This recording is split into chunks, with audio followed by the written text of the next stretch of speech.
때는 일제강점기 여라는 이름의 의사가 만주를 여행할 때 일이었습니다. 사방을 둘러봐도 산 하나 보이지 않는 만주벌판에 고향을 등지고 넘어온 조선인들이 모여 사는 땡땡촌이 있었습니다. 여가 땡땡촌에 도착했습니다. 땡땡촌의 주민 모두 남의 땅을 빌려서 경작하는 소작농들이었습니다. 이 암울한 시기에 조선인이 없는 만주 땅은 없었지만 여는 이렇게 오로지 조선인들만 모여 사는 마을에 오니 오래간만에 평화로운 기분을 느꼈습니다. 여가 사기라고 불리는 정이코라는 인물을 만난 것도 이곳 땡땡촌에서였습니다. 정이코는 얼굴이 쥐 같고 날카로운 이빨을 가졌으며 눈에는 교활함과 독한 기운이 늘 있었습니다.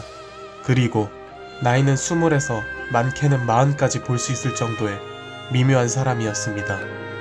확실한 건 남들에게 호감을 살만한 사람은 아니었다는 것이었습니다. 정이코의 고향이 어디인지 어떤 경력을 가진 사람인지 아는 사람은 아무도 없었습니다. 다만 여가 이곳에 도착하기 1년 전쯤에 빈손으로 이웃집 오듯 나타났을 뿐이었습니다. 언젠가부터 정이코는 사그로 불리게 됐습니다. 사계 장기라고는 도박, 싸움질, 칼부림, 여자들 괴롭히기 같은 그런 양아치 같은 것들 뿐이었습니다. 생긴 것도 이런데 하는 행동도 저러하니 마을 사람들은 하나같이 삭을 피했습니다. 삭은 집이 없는 사람이었지만 마을의 아무 집이나 자기 집처럼 들어가면 주인이 다른 방으로 피해주고 잠자리를 내줬습니다. 그리고 아침밥을 청해 먹고 아무런 사례 없이 나가는 그런 생활을 했습니다. 만약에 삭의 이런 청을 응하지 않으면 그것을 이유로 싸움을 걸고 삭의 싸움에는 칼부림이 빠지지 않았습니다. 그렇기 때문에 방을 내주지 않을 수 없었습니다. 삭은 그야말로 마을의 암같은 존재였습니다. 삭이 젊은 부녀들을 건드릴까 바쁜 농사철에도 젊고 건장한 사람들 몇몇은 마을에 둬야만 했습니다. 이런 삭을 마을에서 쫓아낼까 하는 의논이 없었던 것은 아니었습니다. 하지만 누군가가 나서서 쫓아내겠다는 사람이 없었습니다. 그렇게 이 마을에 계속 묵게 된 것이었습니다. 언젠가부터 마을 사람들 간의 안부 인사가 삭을 욕하는 것이 되었습니다. 삭은 그래도 자기 앞에서만 푸대접을 하지 않으면 괜찮았습니다. 자기를 뒷담하더라도 흥 한마디로 넘어갔습니다. 삭은 마을에 없을 때면 옆 만주국 사람들 동네로 가서 도박을 했습니다. 그러고는 두들겨 맞고 오기 일쑤였습니다.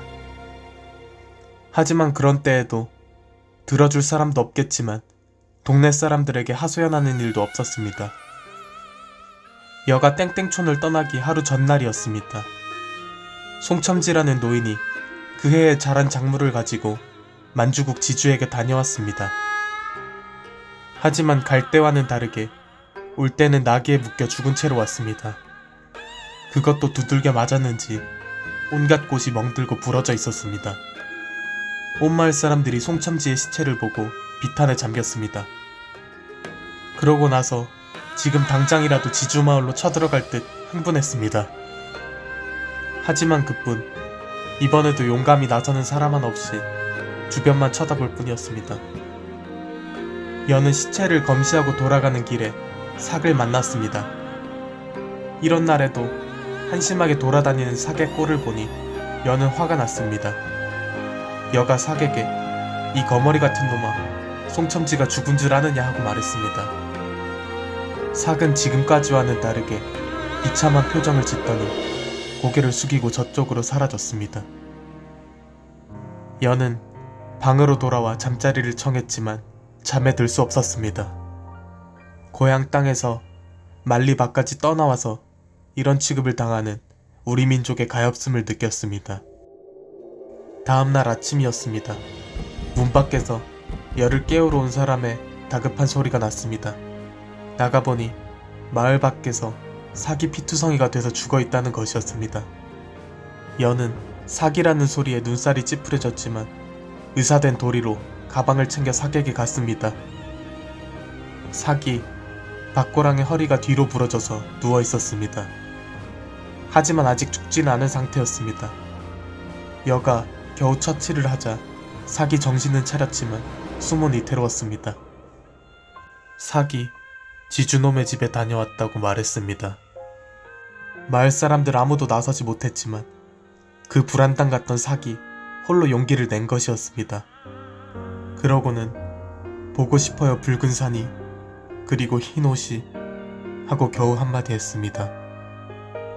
여에게 마지막 소원을 부탁하기로 애국가를 불러달라는 것이었습니다.